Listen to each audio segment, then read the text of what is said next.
¿Cómo andan por ahí? ¿Se escucha bien? Buenas noches, doctor. Buenas noches, doctor. Buenas noches, doctor. Se escucha perfecto. Muy bien, Buenas noches, vamos doctor. a dar inicio a la clase. El día de la fecha vamos a iniciar con la lección 2. Se habrán fijado que en el Classroom se colgó lo que sería el trabajo práctico. Como ven, está bastante detallado y especificado cómo quiero que se presente. Esa fecha de presentación es para todos los integrantes de cada grupo. A ver, me explico de vuelta. Si bien ustedes conformarán grupos a los efectos de su trabajo, ese grupo va a estar integrado por lo menos 10 integrantes.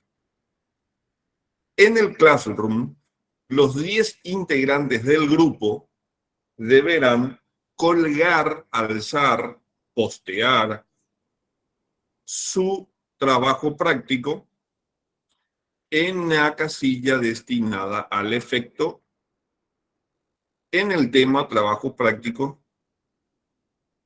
con su nombre, ¿ok? Si en la exposición utilizan algún material como diapositiva, presentación, video o lo que quieran utilizar para el efecto, no es necesario que lo cuelguen, levanten, expongan en el Classroom, ¿ok? ¿Por qué esto? Porque con ello yo podré corregir de mejor manera utilizando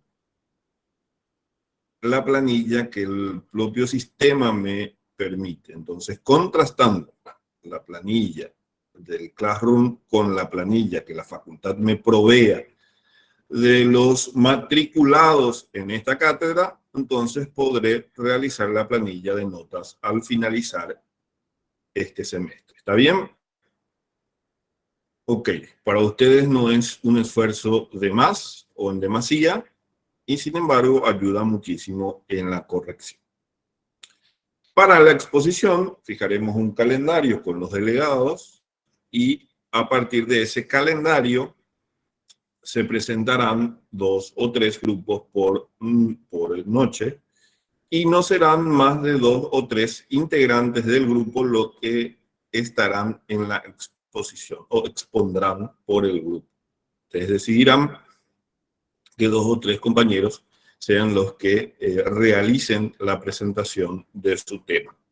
¿Ok? ¿Alguna consulta al respecto?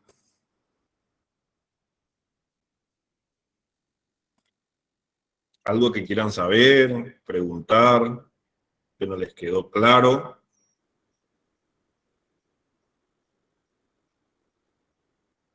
Ok, entendido entonces. Sí, profe. ¿Está bien? O no me están escuchando o se entendió totalmente.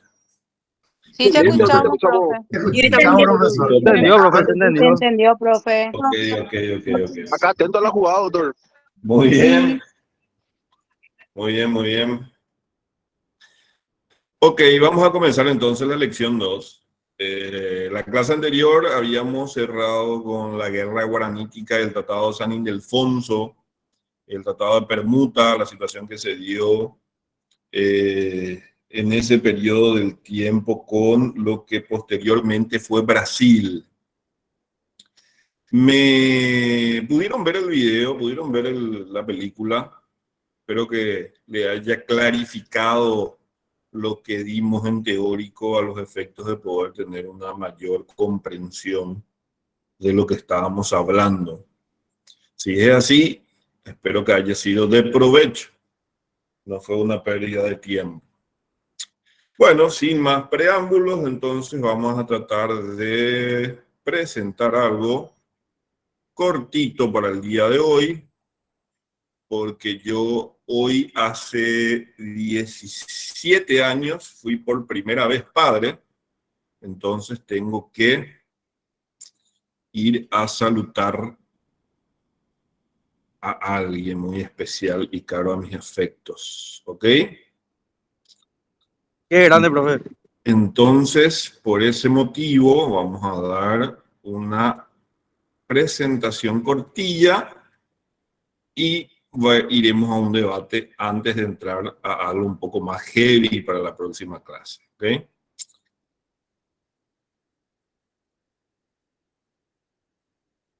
Va bene.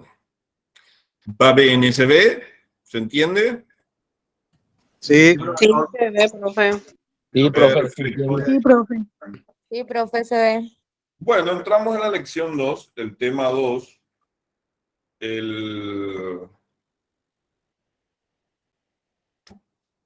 Nos toca hoy hablar de una segregación. Comenzamos en la clase anterior hablando sobre la provincia gigante de las Indias. Ese territorio que ocupaba o que pertenecía a lo que posteriormente fue Paraguay y que tuvo como centro de desarrollo, de polo de desarrollo a Asunción. Vimos su fundación, donde estuvo colocado, y los pormenores de la situación de Álvaro Núñez y la discusión con Domingo Martínez de Irala. Bueno, a partir de allí comienzan las desmembraciones de ese territorio y son los eventos, actos y circunstancias que vamos a ir estudiando en estas clases los que nos van a permitir entender cómo es que se va delimitando el territorio paraguayo, de qué manera queda conformado el territorio paraguayo. Bueno, hoy vamos a hablar entonces de la capitulación de Ortiz de Zárate y vamos a hablar del Paraguay y Buenos Aires y comenzamos con la desmembración o la segregación de Amazonas y lo que se llamó el Cuyo. Para don Pedro de Mendoza, entonces, se estipuló una capitulación donde tenía un territorio que no sabemos si los reyes españoles tenían conocimiento del territorio que estaban otorgando o simplemente lo otorgaron. Recuerden que los reyes españoles nunca tocaron cielo latino. Cuando se da el segundo adelantado, que fue Álvaro Núñez, cabeza de vaca, a este se le otorgó el mismo territorio que se le había otorgado a don Pedro de Mendoza. Y lo mismo continuó con Domingo Martínez de Giralda. El 10 de julio de 1569 se le otorga capitulación al que fuera el tercer adelantado denominado Juan Ortiz de Zárate. Esto se da 35 años después de la capitulación de Mendoza. En esa capitulación, y pueden ver en el material, hay un extracto de lo que rezaba dicho documento. Os hacemos merced de la gobernación del Río de la Plata, con el distrito y demarcación que su majestad el emperador le dio y concedió al gobernador del Pedro de Mendoza, y después él a Álvaro Núñez y a Domingo de Irala, sin perjuicio de las otras gobernaciones que tenemos dada a los capitanes Serpa y Silva. En principio, este texto, como pueden entender, otorgaba los mismos derechos que a don Pedro de Mendoza. Sin embargo, hay allí una salvedad que dice sin perjuicio de las gobernaciones de Serpa y Silva. Y allí tenemos que, en capitulación distinta, a Diego Hernández de Serpa le correspondía la gobernación de las Guayanas. Y asimismo, al capitán Pedro Malaver da Silva le correspondía Venezuela. Con estas dos capitulaciones distintas, España le estaba otorgando o cercenando a la provincia gigante de las Indias todo lo que sería el Amazonas. Entonces, de pasar el Ecuador, esto se devenía por debajo del Ecuador y territorio que después fue definitivamente Venezuela y toda la Amazonas que terminó siendo parte de Brasil en su avance de conquista que había realizado posteriormente, ¿verdad? Y por último tenemos la gobernación de Chile, ¿verdad? ¿Se acuerdan que la provincia gigante de las Indias, vamos a ver en un mapa en un momento, se le había dado 200 leguas sobre el Pacífico? Cuando se crea Chile, se le otorga a Chile 100 leguas por sobre lo que ya tenía, entonces abarcaba todo lo que es actualmente San Juan, Mendoza, San Luis, que hoy es territorio argentino, ¿verdad? Pero en ese entonces correspondió a la gobernación de Chile y de hecho hasta hace muy poco Chile y Argentina seguían discutiéndose quién era el que tenía más derechos sobre el sur en cuanto a territorio, ¿verdad? Chile se abrogaba posterior a las sierras que le correspondían a ella y Argentina, sin embargo, supo mantenerlas hasta hoy como territorio argentino. Estos dos eventos, tanto lo que ocurre con el Amazonas y con Chile, se dieron posterior a la gobernación de don Pedro de Mendoza, obviamente. De allí que se da este desmembramiento casi con un sentido tácito, ¿verdad? Bueno, entonces queda claro, y aquí está el mapa. Si pueden ver el mapa que, no sé cómo le queda a ustedes, donde está el territorio americano completo, pueden ver en naranja todo lo que correspondía a las provincias gigantes de las Indias, ¿ok? Si ven la parte posterior del Ecuador para abajo, tenemos lo que le correspondía a Silva y a Serpa. Y por debajo de eso tenemos ahí 1777, que es la clase anterior que habíamos visto el Tratado de San Ildefonso que le otorgaba ese territorio. Si vamos más para abajo, tenemos Santa Cruz de la Sierra, que vamos a tocar brevemente ahora, y en la clase siguiente vamos a explayarnos más suficientemente sobre la lección 3, sobre la Fundación de Santa Cruz de la Sierra. Y luego está Paraguay, Río de la Plata, que eso vamos a estudiar hoy. Y después tienen ahí lo que sería abajo de lo que le correspondería a Almagro, lo que es el territorio chileno, hoy argentino. ¿Se nota, verdad? En el otro mapa pueden divisar y confirmar lo que vimos en la clase anterior. La línea punteada naranja es el recorrido que había realizado don Pedro de Mendoza, y se ven lo que está en verde, es el trayecto que hace Álvaro Núñez Cabeza de Vaca a pie. ¿Logran identificar?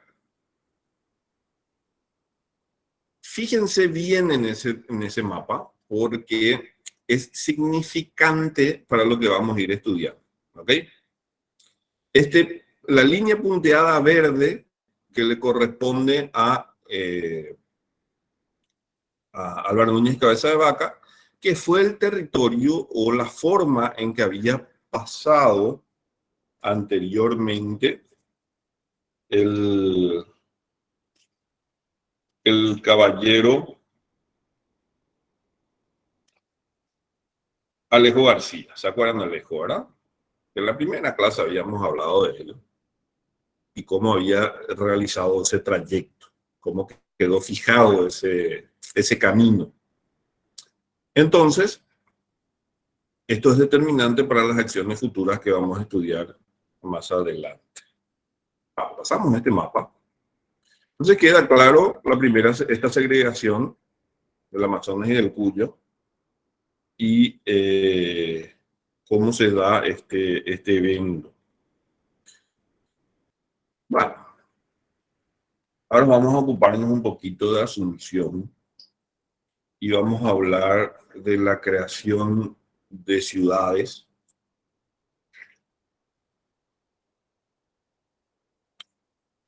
El profesor puso el título que había puesto el profesor Hipólito Sánchez, que él en su libro dice Sembrando ciudades a cuatro vientos. Vamos a hablar de la expansión de la colonia. Recuerden que políticamente la instrucción que había caído para don Pedro de Mendoza era que él pueda realizar la defensa del territorio posterior a la línea de la Tordesillas. Entonces, ¿cuál era su fin?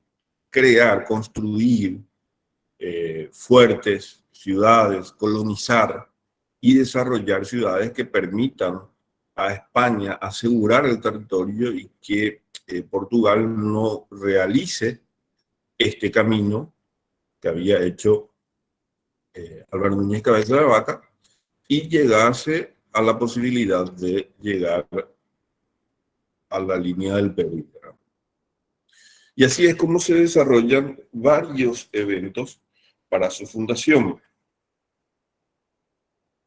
Le leo un poquito lo que dice el profesor al respecto. En el estadio de la historia de Indias, Asunción comenzó por ser una villa aglutinante que extrajo todos los pequeños núcleos existentes en el Río de la Plata.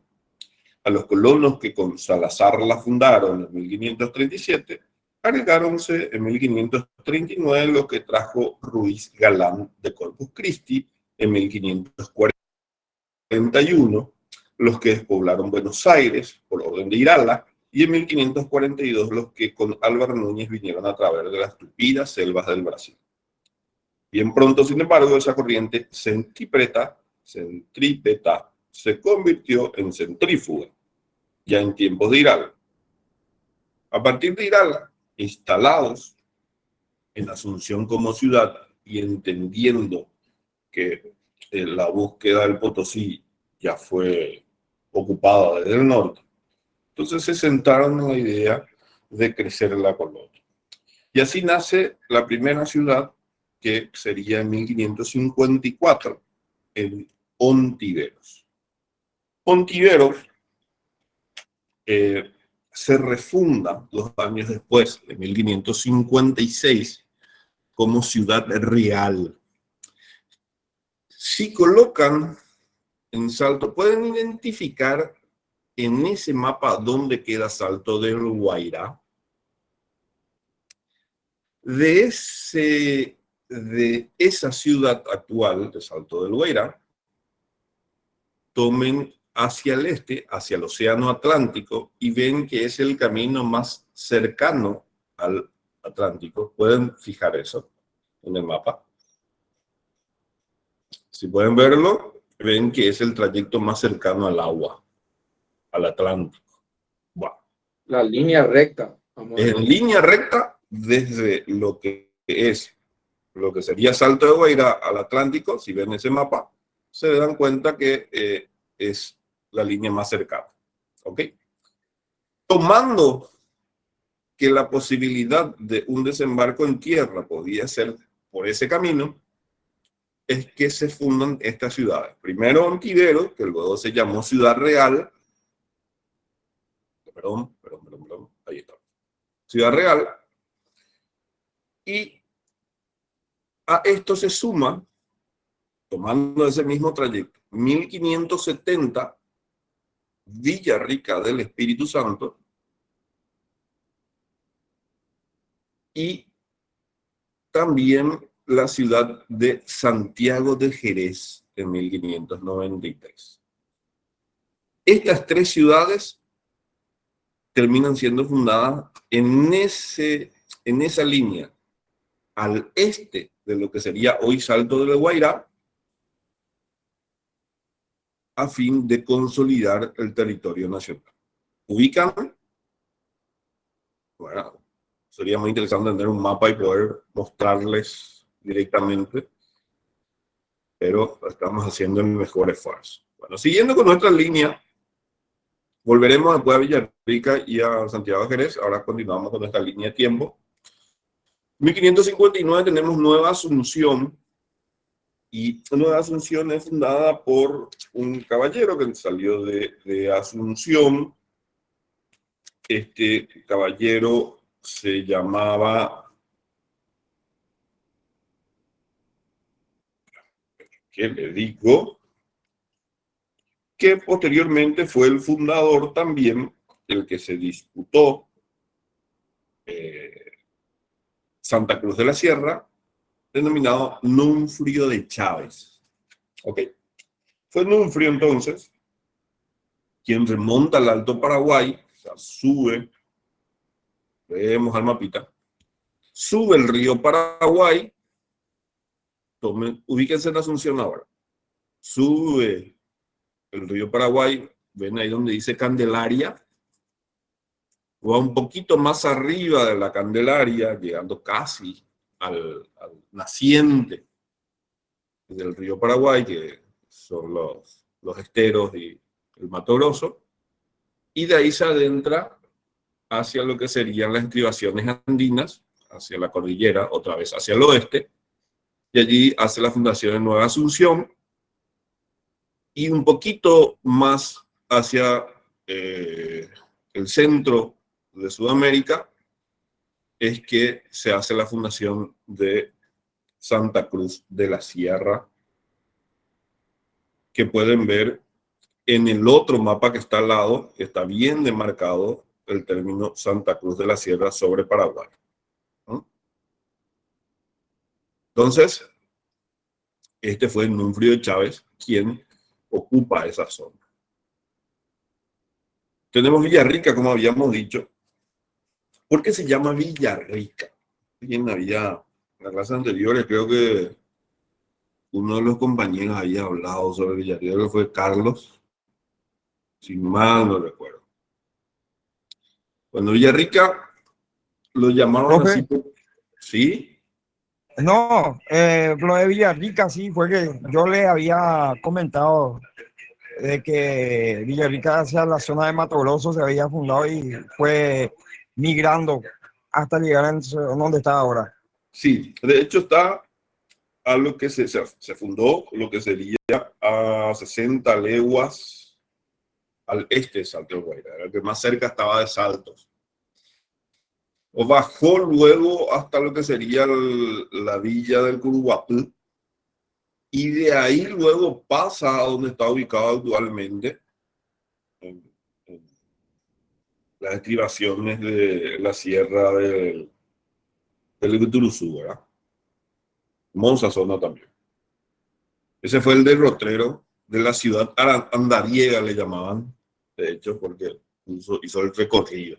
¿O por qué se llamaba Villarrica?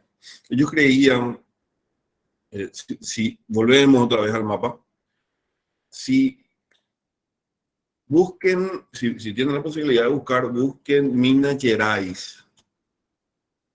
Minas Gerais se llama así porque ahí estaban establecidas las minas donde empezaron a encontrar piedras preciosas y demás, y de hecho hasta ahora se dedican a la minería exclusivamente esas personas, ¿verdad? Y Felipe de Cáceres envía a Ruy Díaz Melgarejo, y él hace la fundación de la ciudad y le llama Villarrica, en el entendimiento que estaba también en la posibilidad de conseguir ese tipo de derrotero. De hecho, hablaban de que mirando fijamente al este era posible ver desde Villarrica el océano. Dudo que sea así, pero era lo que decían, ¿verdad? Entonces, de ahí el término de Villarrica del Espíritu Santo. Y como ya lo dijimos varias veces, hizo un recorrido bastante interesante hasta llegar a donde está actualmente. En 1573, siguiendo la línea del tiempo, se hace la fundación de lo que sería la ciudad de Santa Fe. Todo desde Asunción. Estamos hablando de que Asunción, desde que Asunción era el que realizaba la fundación. Y aquí quiero hacer un paréntesis antes de continuar, que no lo dije al principio. ¿Qué significa fundar una ciudad? Ustedes pueden dimensionar lo que le estoy diciendo. Si yo digo voy a fundar una ciudad, ¿cómo voy a fundar algo donde no existe nadie, donde no hay nadie?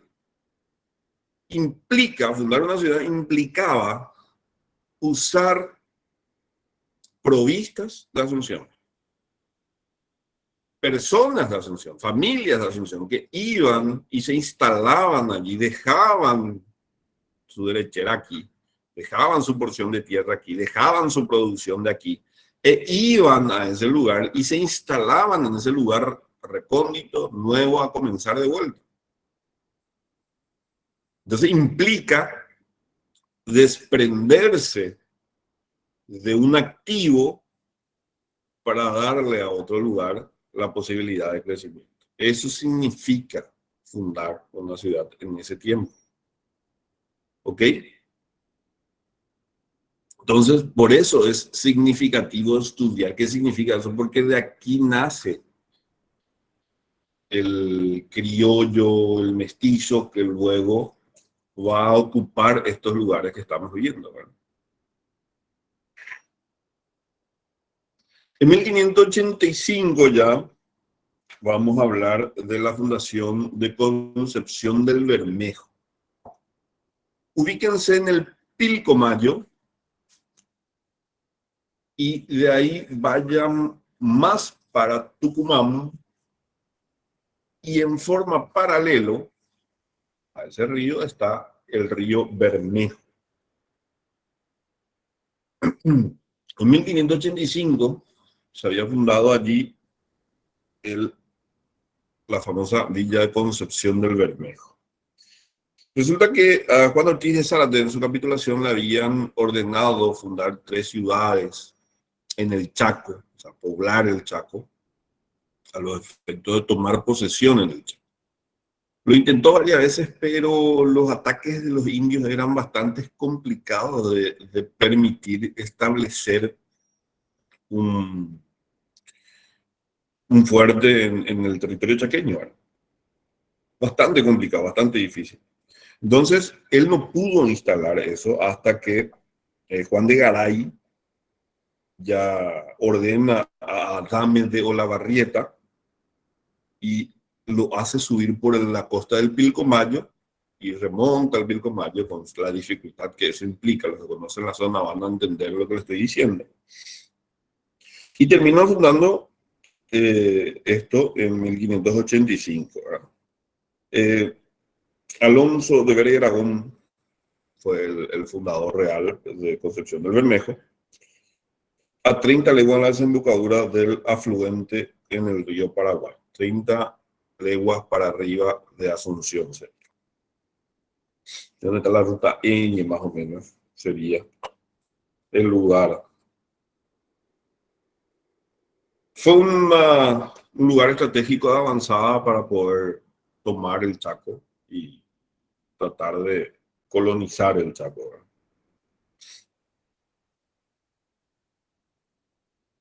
Y luego ya pasamos a 1588 con Corrientes. Santa Fe en 1573 fue la margen occidental donde hoy está Santa Fe. Actualmente era un puerto. Se necesitaba un lugar de cabotaje que permitiese un descanso de Asunción, de bajar de Asunción para llegar a Buenos Aires. Y así es que nace la idea de fundar en el río Paraná la ciudad de Santa Fe. Y a modo de cuidado para eventuales circunstancias que puedan darse en el trayecto de Buenos Aires a Asunción, es que nace la fundación de Corrientes por orden de Juan Torres de Vera y Aragón en 1588, al sur de las confluencias de los ríos Paraguay y Paraná. Era de carácter fronterizo y militar, era un clave militar más que una ciudad, pero con el correr del tiempo fue construyéndose como ella, ¿verdad? Como ciudad hablo, ¿verdad? Y por último, Santiago de Jerez, que ya habíamos dicho que junto a Villarrica y lo que fue Ciudad Real, se establecieron, fueron las 3 ciudades instauradas en la zona de lo que denominamos avance para los brasileros, ¿verdad?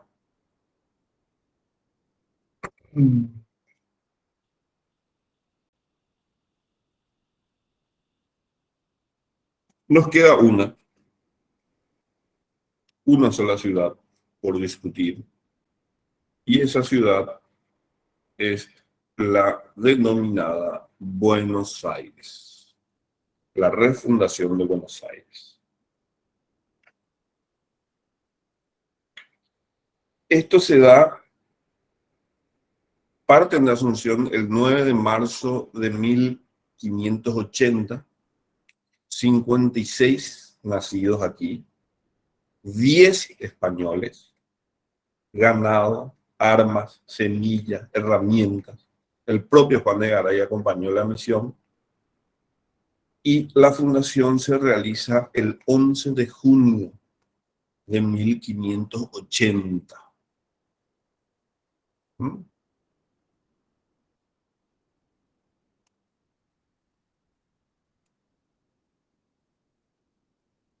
En la Plaza Mayor de Asunción se realiza una ceremonia, se levanta un estandarte y el pregonero anuncia que Juan de Garay había tomado la decisión de refundar Buenos Aires y solicita a todo aquel asuncense que quisiera realizar esa expedición. Estaba invitado. Muchos fueron en barcos que se construyeron en Asunción hasta Buenos Aires por Santa Fe, y otros fueron por tierra con los ganados, llevándolos hasta Buenos Aires.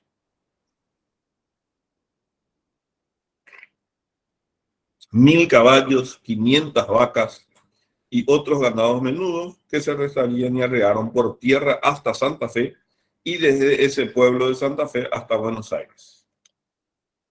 Fueron costeados por Garay y sus compañeros y no por las cajas reales de la ciudad de Asunción.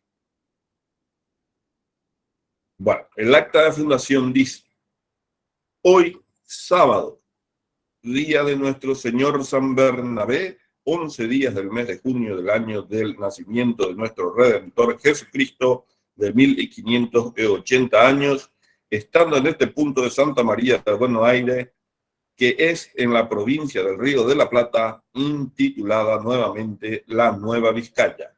Hago y fundo en dicho asiento el puerto, una ciudad, la cual pueblo con los soldados y gentes que al presente tengo y he traído para ello.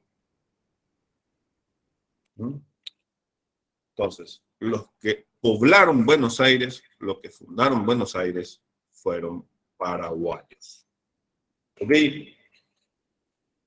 Es así entonces como se denomina a Asunción madres de ciudades. Seguramente la construcción y la consolidación del territorio no hubiese sido así sin este aporte asunceno en ese desarrollo. Ahí ven cómo va construyendo las ciudades, y acuérdense de esta ciudad: Ciudad Real, Villarrica y Santiago de Jerez, en lo que viene más adelante.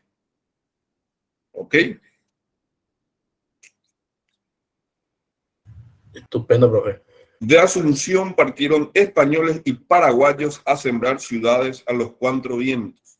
Germinación de ese magno esfuerzo fueron Santa Cruz de la Sierra, Villarrica, Corrientes, Santa Fe, Buenos Aires y otros tantos núcleos de civilización. Pero Asunción, la ciudad madre y fundadora, que aportó los elementos humanos y los medios económicos para su mantenimiento, quedó anémica, desangrada, como el pelícano de la fábula. Desgarró las entrañas para alimentar a sus hijos. Manuel Domínguez. Exposición sobre lo que significa y determinó para Asunción el ser esta madre de ciudades. Se desangró, se destruyó a sí misma porque fue usando su poco capital, que eran los trabajadores de la tierra en Asunción, quienes fueron a poblar otras ciudades y darle a estas otras ciudades la relevancia que después fue perdiendo. Sobre todo con estas ciudades de Ciudad Real, Villarrica y Santiago de Jerez.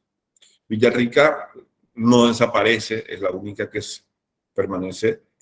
Sin embargo, las otras dos, Ciudad Real y Santiago de Jerez, terminan desapareciendo. Jerez, sobre todo, que fue la ciudad más próspera o más grande que se tuvo. ¿Ok? Bueno, Vamos a hablar rápidamente de otro caballero nacido en Paraguay, Hernando Arias de Saavedra o Hernandarias de Saavedra. Algunos materiales le van a encontrar con el término de Hernandarias de Saavedra y en otros van a encontrar el término Hernando Arias de Saavedra. Hernando era su padre, Hernando, no era su padre, perdón, me rectifico.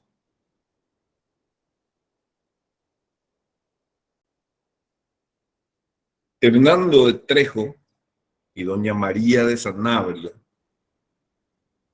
fueron unos españoles que vinieron en 1555 acompañando la expedición de Salazar.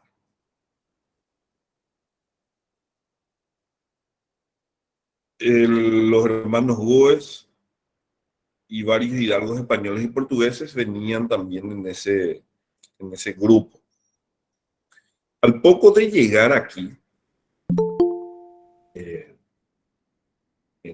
hablo aquí en Sudamérica, no en Asunción, en la zona del Brasil se instalan en San Francisco, en la costa atlántica, que en ese entonces pertenecía todavía a España, o ya es territorio brasilero. Ellos se instalan. De hecho, se casan allí, ¿verdad? Al casarse allí, tienen un hijo que fue Hernando de Trejo y Sanabria. No es Hernandarias, es el medio hermano de Hernandarias. ¿Pero por qué es relevante y por qué toco al medio hermano de Hernandarias? Porque él se cría en Asunción, si bien nació en San Fernando, después se traslada a Asunción, ellos se instalan en Asunción. Este niño, a la edad de 15 años, deja la provincia y va a estudiar a Lima.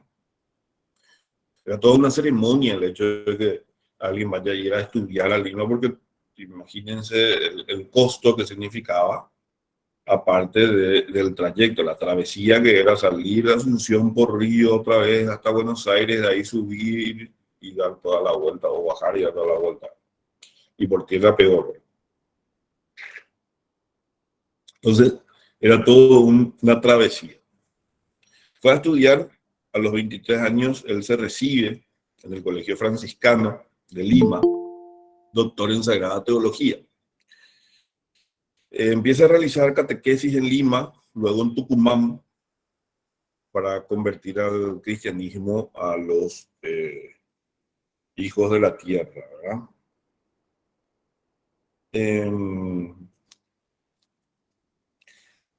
¿Qué pasa con él? En 1600 se lo denomina obispo, Felipe II le denomina obispo en 1592, obispo de Tucumán, y en 1600 él funda en Córdoba un seminario con el nombre de Convictorio de San Francisco Javier. 10 años más tarde, ese fue el colegio máximo jesuítico,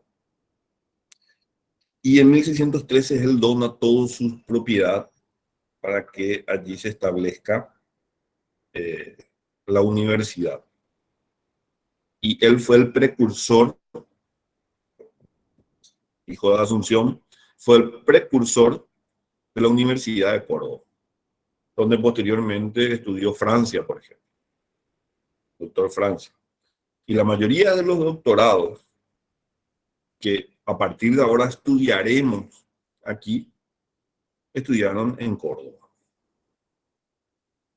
¿Con quién? O sea, ¿quién fue el fundador de esa Universidad de Córdoba? Un hijo de Asunción, el medio hermano de Hernandarias, Hernando de Trejo y Sanabria.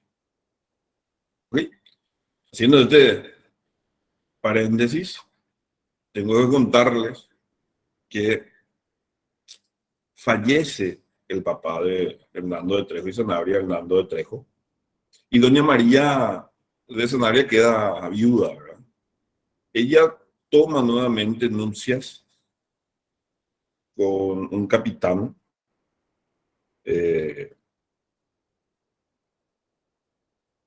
Martín Suárez de Toledo, Y allí es donde nace Hernando Arias de Saavedra o Hernando Arias de Saavedra, ya en Asunción.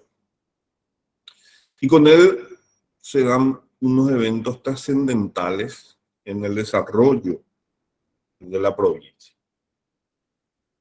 Si bien en la cápita dice Hernando Arias de Saavedra y abajo dice pérdida del litoral atlántico, aislamiento y decadencia. Creo que con él comienza el proceso de caída de Asunción como potencia dentro de Sudamérica. Y vamos a ir viendo por qué. Bueno, ustedes sacarán sus propias conclusiones, ¿verdad? No tienen por qué hacerme caso a mí. Comienzo diciéndole su trayectoria como funcionario. Al ser hijo, hace la carrera, fue el que mayor conocimiento tenía de los territorios. Y al tener el conocimiento del territorio fue ganándose por capacidad la vocación de dirigir la provincia, ¿verdad? Ya en 1592 es denominado teniente de gobernador por el Cabildo seguía funcionando en Asunción y el Cabildo lo eligió en 1592. En 1595, Juan Ramírez de Velasco, gobernador, le denomina nuevamente teniente de gobernador. Y en 1598 ya es electo popularmente como gobernador. ¿Okay? Entonces vamos. ¿Por qué popularmente? ¿A qué nos referimos con popularmente? Acuérdense que estamos todavía en la monarquía, ¿verdad? Pero ¿se acuerdan que cuando falleció Mendoza, qué trajeron y por el cual invocaban la posibilidad de elegir gobernador? La cédula real. Esa cédula real que le otorgaba a los españoles que ocupaban el lugar a elegir entre ellos a quien podía ocupar la gobernación. Entonces, que se invocaban en ese entonces a los efectos de poder elegir popularmente. Ya se ejercía una suerte de democracia en Asunción sin que ese concepto se tuviese en ninguna parte del mundo aún. Hablamos de 1598. Las repúblicas vienen mucho después ya de la caída de la Revolución Francesa y después ya la Revolución Americana con la Constitución, ¿verdad? Mucho tiempo antes de eso. En 1601, nombrado gobernador por el rey, y en 1614 también nombrado gobernador por el rey. Entonces, durante este tiempo, desde 1592 hasta el 1614, Hernando Arias de Saavedra ocupó prácticamente la máxima magistratura en Asunción. Se pueden leer de él mucha propaganda buena y también hay de él mucha situación contraria a su estilo de administrar la República. De hecho, lo cierto es que Hernando Arias de Saavedra fue prácticamente el hombre más rico de la zona. Tenía propiedades en Asunción, Santa Fe y Buenos Aires, y Montevideo, inclusive tengo entendido que, si mal no recuerdo, lo que hacía que tenía mucho ganado. Se lo denominó el gobernador amigo de los indios y se hizo muy cercano a los jesuitas y eso fue seguramente lo que generó el conflicto con la mayoría de los españoles. ¿Por qué? Porque los españoles tenían un sistema, y no creo que lleguemos a eso hoy, pero ya les adelanto. Los españoles tenían un sistema económico de encomienda, mita y macoyana. ¿Se acuerdan de eso? Ahora lo dieron en el colegio muchas veces. Sin embargo, los jesuitas, al aglutinar a los indios en sus reducciones, hacían que los españoles se quedasen sin esa mano de obra. Entonces, todo lo que esté de acuerdo con los jesuitas, entonces estaba mal visto por los españoles colonizadores y que estaban establecidos y que tenían sus propias producciones en Asunción y alrededores. Entonces, con Hernando Arias se da esa situación. Por eso se lo llamó el defensor de los indios, el protector de los indios, con estas medidas. Decía que no se podía realizar actos deleznables contra los indios. Básicamente eran sometidos a una esclavitud necesaria, ¿verdad? Muchos entonces objetaron su condición de honesto, ¿verdad? Más todavía cuando tuvo medidas económicas complicadas, como por ejemplo el ganado montresco, ¿verdad? Que es este ganado, el ganado que no tenía dueño. Entonces, la mayoría de las personas se disputaban al encontrar ese ganado. Entonces, ¿cuál fue la solución que le dio Hernandarias a este ganado? Hacerse el dueño de ese ganado, ¿verdad? Entonces, con eso afianzó más su capacidad. Era el único que tenía embarcaciones para salir de Asunción, era el único que tenía la capacidad de producir la cantidad de productos que podían ser negociados directamente con la colonia española. Entonces, muchos eventos económicos hacen a Hernandarias como objeto de crítica, y así también había otros elementos que le daban a él una situación de buen gobernante. Les invito a estudiar con mayor detenimiento estas cuestiones, porque si le empiezo a hablar de todo esto, los voy a aburrir en demasía. Bueno, vamos a lo que el programa de estudios sí nos pide, que es de la pérdida del litoral atlántico, y le traigo nuevamente el mismo mapa que tiene un poquito más arriba. Si ven abajo, de lo que dice Paraguay y Mato Grosso, dice Río de la Plata. ¿Están viendo, verdad? Como ven, eso tiene gran costa o mucha costa sobre el Atlántico. Estamos hablando de lo que sería el inicio del Río de la Plata, el Mar de Solís, todo lo que es la costa del Mar de Plata, pasando para arriba lo que sería Montevideo y Punta del Este, hoy Maldonado, y después ya la costa que corresponderían a Santa Catarina, incluso ya casi San Pablo. Toda esa costa correspondía a la provincia gigante de las Indias, y que con una cuestión que se da siendo gobernador Fernando Arias de Saavedra, se pierde. Bueno, ¿cómo surge o cómo se da todo este desprendimiento? Resulta que en 1598 el procurador de la ciudad, llamado Diego Lavarrieta, solicita la fijación de los límites de Asunción. ¿Y para qué quería delimitar Asunción? Y como no tenía un límite definido, o tenía arriba Ontiveros, Ciudad Real, Santiago de Jerez, después Concepción Bermejo, que desapareció posteriormente, Santa Fe y Corrientes. Ahora, ¿cuál era el territorio asunceno? ¿Por qué era determinante establecer el territorio asunceno? Porque con eso se podía delimitar qué le correspondía a los encomenderos, cuántos indios le correspondía, por ejemplo. ¿Okay?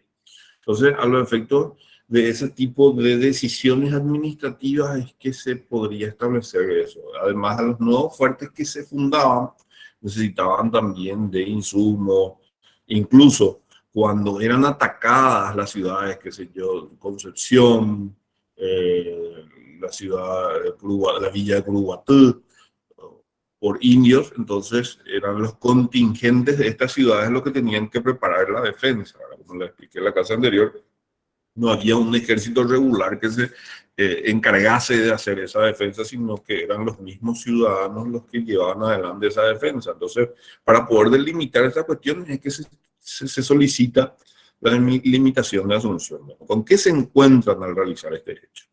Hernandarias realiza una resolución donde establece los límites, ¿verdad? Pero que se da cuenta que todo lo que era posterior a Salto del Guairá, Ciudad Real, Santiago de Jerez y Ontiveros, perdón, Ciudad Real, Villarrica y Santiago de Jerez, generaban una complicación para sus trámites administrativos en Asunción. Imagínense lo que era en aquel tiempo bajar de allá y venir hasta Asunción.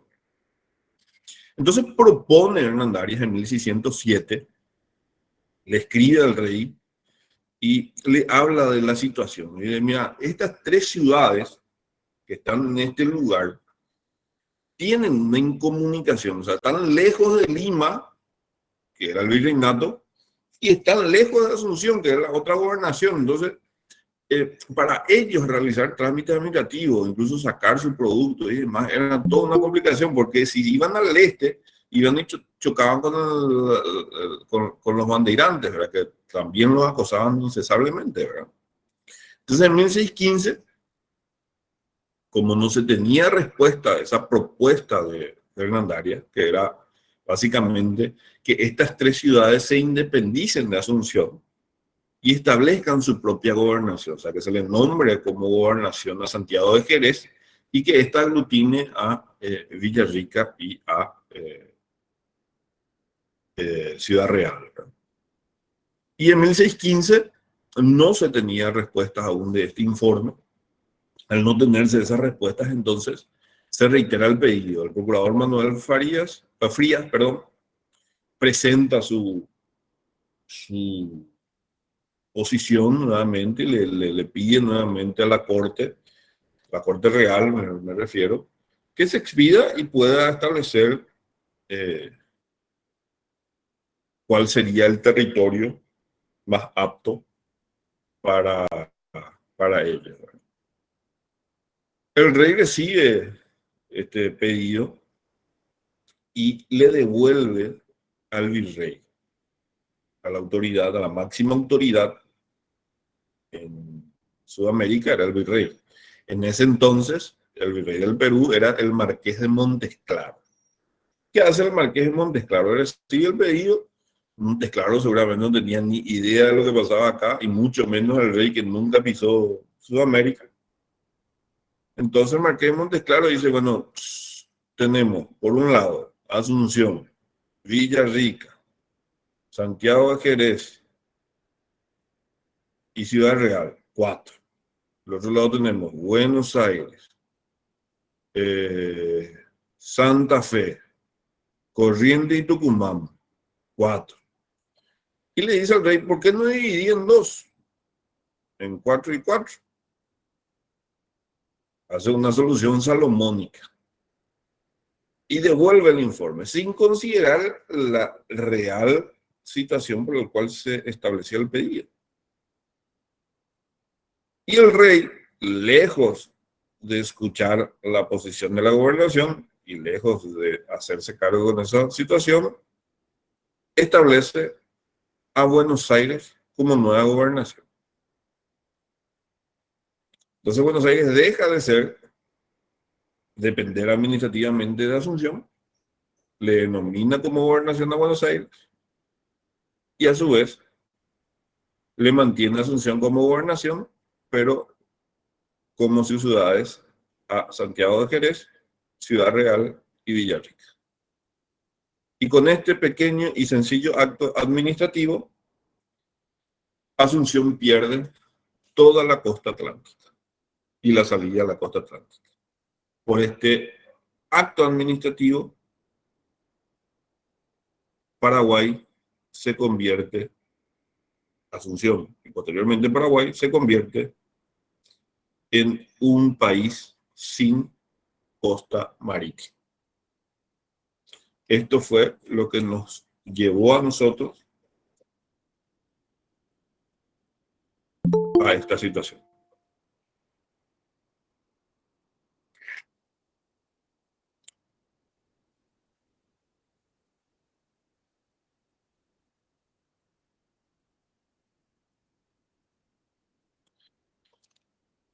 Así es como dejamos de lado nuestra situación. Por ahí lo que podemos reclamarle a Hernandarias con mayor situación, con mayor énfasis, es por qué no luchó o no discutió esa decisión real, ¿verdad?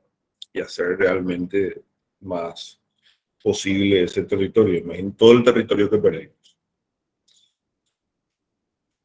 Bueno, quiero avanzar hasta aquí el día de hoy. No quiero avanzar más porque después nos tocan 2 puntos muy importantes. Y en la próxima clase sí ya quiero culminar la lección 2. Vamos a hablar de la situación económica de los jesuitas y el inicio de lo que se denominó la Revolución Comunera. y con eso vamos a entender cómo es que Buenos Aires pasa. Ahora entendimos que Buenos Aires se convierte en gobernación, la clase de hoy, y en la clase siguiente vamos a ver cómo Buenos Aires se convierte en virreinato. Y allí sí que ya nos complicamos todo, desaparecen las ciudades que correspondían a la gobernación de Asunción y eso convierte a Asunción en decadencia económica sobre todo, ¿verdad? No puede producir, no puede sacar sus productos, no puede comercializar y por ende empieza a empobrecer la ciudad. Buenos Aires, sin embargo, pasa de gobernación a ser un virreinato y a asumir la administración económica, jurídica de la región. Dejamos de depender de Lima para pasar a depender exclusivamente de Buenos Aires. Bueno, dejo el foro abierto. Alguna consulta, comentario, idea, expresión que quieran dar y luego vamos a ir terminando el día de hoy por ser un día más que festivo para mí. Por favor, no quería dejarles en clase, entonces avanzamos, no mucho, pero avanzamos algo en forma significativa. Les escucho.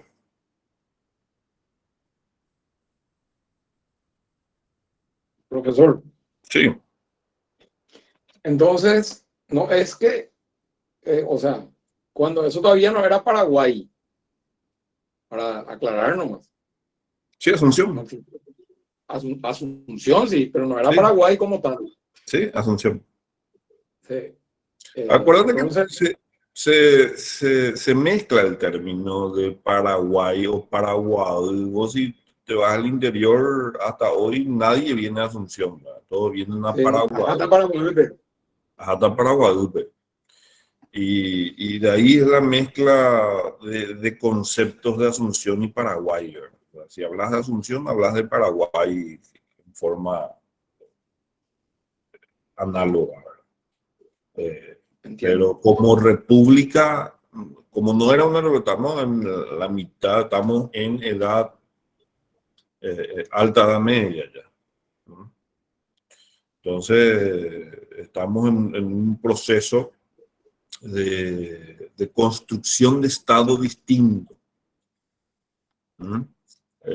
Ya pasamos lo de Juan Sin Tierra y estamos en el proceso ese europeo de la Ilustración que termina con la Revolución Francesa. Entonces estamos en una cosa, ¿no? El peor error que pueden hacer al estudiar historia es tratar de conceptualizar, o sea, tratar de entender las fuentes pensando en hoy. O sea, si yo trato de entender lo que me quiere contar el historiador o lo que me evidencia a través de las pruebas que me trae, tomando mi realidad actual, voy a caer en errores. Lo que yo tengo que tratar de hacer es entender lo que habría sido esa época, cómo era, tener esa concepción. Y ahí entramos en epistemología, ¿verdad? Y entramos también en sociología, y entramos también en ciencias políticas. O sea, al hablar de historia estamos utilizando casi todas las ramas de las ciencias sociales. Porque nosotros, si bien le damos un énfasis de derecho a este proceso histórico, porque hablamos de la historia diplomática, tenemos que entender todo el contexto para poder entender por qué se tomó una decisión. Entonces, no solamente estudias historia como relato. O sea, resulta que en castellano se da una mezcla. Al decir historia, al usar el término historia, nosotros estamos refiriéndonos a dos cosas que no se da en otra lengua. En otra lengua se utilizan dos términos distintos para definir estas dos cosas. Por un lado está el relato cronológico de hechos, es historia, ¿ok? Y por otro lado está la ciencia que estudia determinados aspectos de ese avance, que es lo que nosotros no estudiamos. Nosotros, si estudiamos en el colegio, hablamos de cronología de hechos. tal fecha pasó tal cosa, tal fecha pasó tal cosa. Y estamos ahí en la ciencia de los anales tratando de contar año tras año lo que pasó, ¿verdad?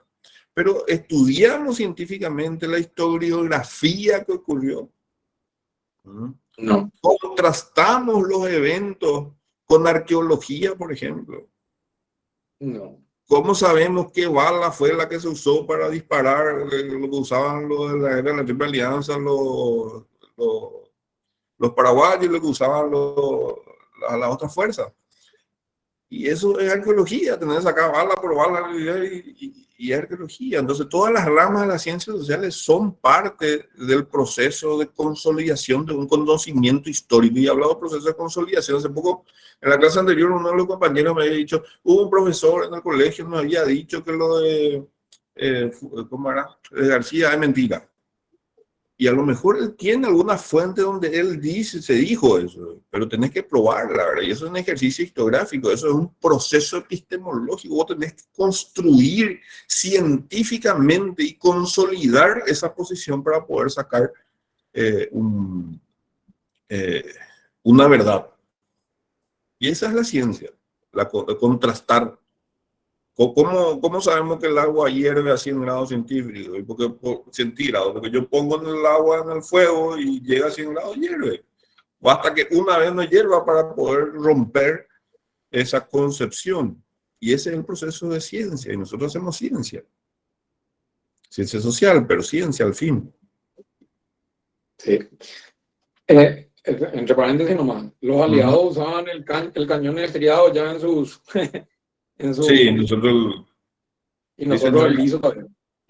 Bueno, y son cosas que Paraguay falta mucho en la historia. Nosotros tenemos que trabajar mucho en la historia. Tenemos que trabajar mucho en la fuente de historia. Acuérdense que después de la guerra de la Triple Alianza se llevó todo el material que teníamos histórico y El registro después se nos nacional. devolvió a cuentagota. Entonces, Sí. lo que tenemos para poder contrastar, por eso hay mucho se dice que, dijo que, si vos tomás hoy a una camada, la camada que estuvo en el golpe del 89, el servicio militar, tú te van a decir que fueron parte del golpe, ¿verdad? Y cómo él sabe lo que ocurrió y te va a contar todo lo que pasó. Porque ¿cómo te va a contar? Porque ellos cada año se juntan con su camarada y el que realmente estuvo cuenta lo que pasó, ¿verdad? Y él escucha y va y cuenta también en su ronda de amigos lo que pasó, ¿verdad? Como si fuera que él estuvo ahí, pero efectivamente no estuvo, ¿verdad? ¿Verdad? Entonces Sí. o sea, nosotros tendemos a construir como verdad algo que alguien contó, pero realmente eso no es historia, eso es memoria. Debemos ser más sólidos con la construcción de lo que leemos. Tenemos que ser más investigativos, investigar más, tenemos que construir fuentes, tenemos que ir a hechos. O sea, si tenemos un hecho, contrastar con otras cosas para poder consolidar una idea, un conocimiento. Eso es lo que tenemos que tratar de forjar como estudiantes ya, para que después esto sea realmente una práctica. Y es lo que van a hacer en un caso. O sea, si ustedes se dedican a la profesión y viene un cliente y le dice, me pasó esto, y ustedes primero tienen que contrastar la verosimilitud de lo que le cuenta. Y después tienen que construir una defensa. Y es un ejercicio científico, de hechos. O si sos querella, no sería una defensa. Una querella. Claro. Para construir una casa que sea creíble, que sea linda, un escrito, algo lógico. Entonces, todo lo que estamos estudiando ahora es los efectos de poder tener esa capacidad, ¿verdad? Eso es lo que buscamos. ¿Mm? Me parece excelente, profe. ¿Mm? Me parece excelente. Sí, está, excelente. Bueno, ¿alguien más? ¿Algún tema más que quieran tocar?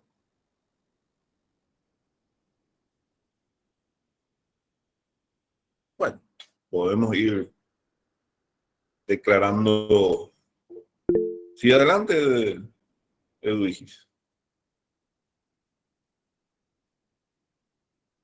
Señor Espino, adelante. Doctor, buenas noches, ¿cómo estás? ¿Cómo le va? Bien.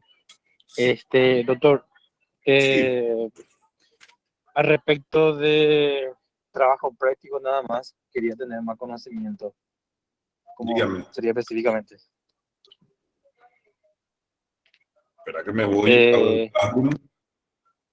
Bueno, si van específicamente al trabajo práctico, van a tener allí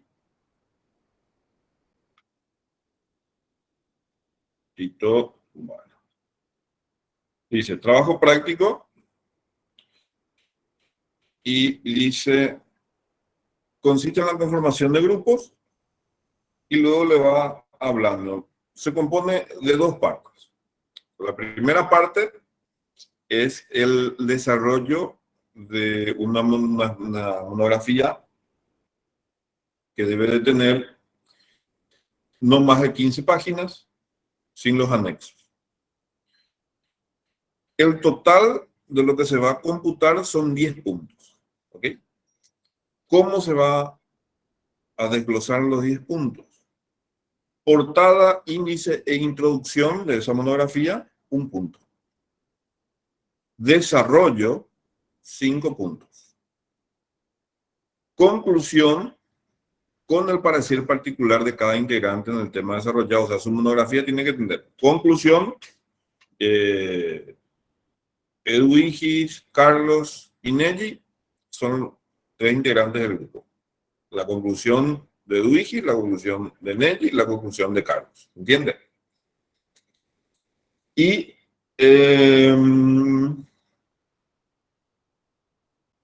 después bibliografía y anexos, 1 punto. ¿Ok? Y ahí tenemos 8 puntos, ¿verdad? Nos queda la presentación. O sea, 3 integrantes del grupo en clase va a presentar su trabajo práctico. Va a hacer una exposición. Y esa exposición la habilita a 2 puntos más para todo el grupo. ¿Ok? Con eso llegamos a los 10 puntos. Hoja tamaño a elección del grupo. Como no es una entrega física, va a ser una entrega en el Classroom, entonces no exijo un tamaño de hoja específico.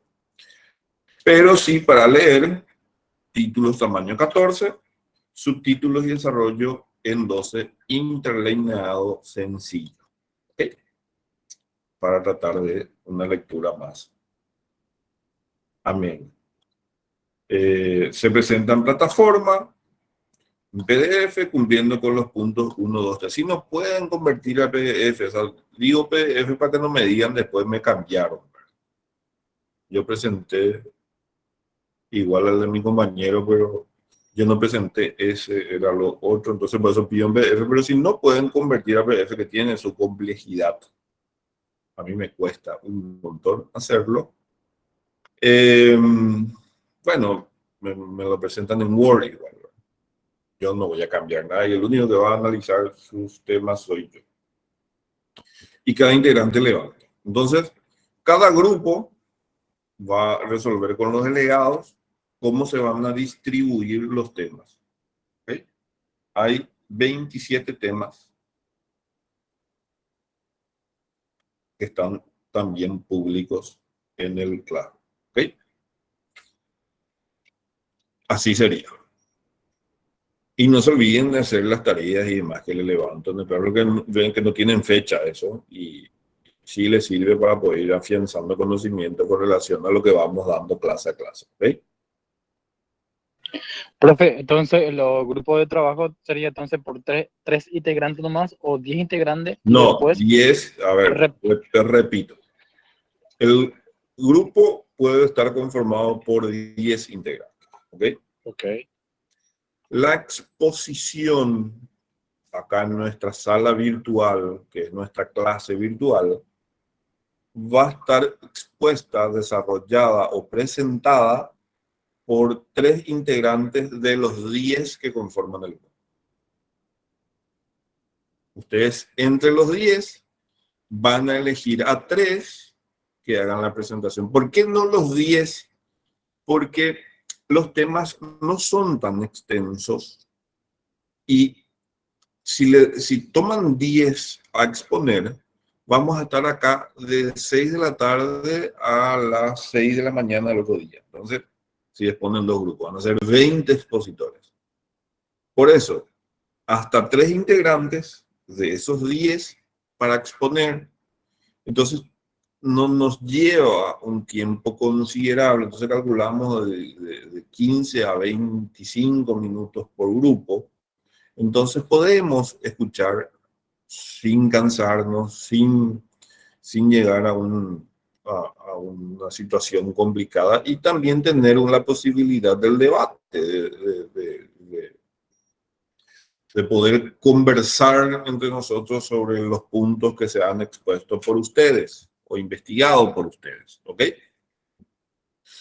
Entonces, esa es la idea de poder hacerlo de esa manera. Entonces, 3 de los 10 hacen la exposición a elección de cada grupo. No es una imposición de la cátedra, sino una elección de ustedes. ¿Está bien? ¿Se entendió? Sí, doctor, se Perfecto, entendió. Sí, doctor. Perfecto. Sí, doctor. Gracias, doctor. No, tranquilo. Cuando cualquier duda que tengan, me preguntan. ¿Por qué lo hacemos así? Bueno, porque con esto podemos lograr una mayor interacción profesor-alumno, podemos desarrollar un proceso de investigación, aunque sea leve en la monografía, pero un proceso de investigación al fin, y se puede usar fuentes para poder llegar a ello. Tienen la base de datos de relaciones exteriores, tienen las bases de datos de, todo está en internet, la base de datos de, ¿cómo se llama? De Asunción. Son todos lugares donde ustedes pueden, de hecho, al poner el nombre del documento que buscan, ya le va a traer Google esas plataformas y ustedes simplemente le van a investigar y pueden acceder a toda esta documentación. No solo en Paraguay, sino también en Brasil y en Argentina tienen lugares donde acceder a esa información. Lo ideal es que estén todos presentes, Alberto. Lo ideal es eso. Pero si no se puede, no hay internet, no, son complicaciones que se pueden dar. Una tormenta.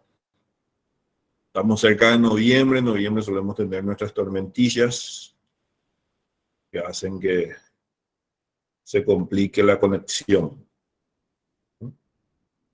Siempre hay imponderables que hacen que no podamos estar. Bueno. ¿Alguna consulta más?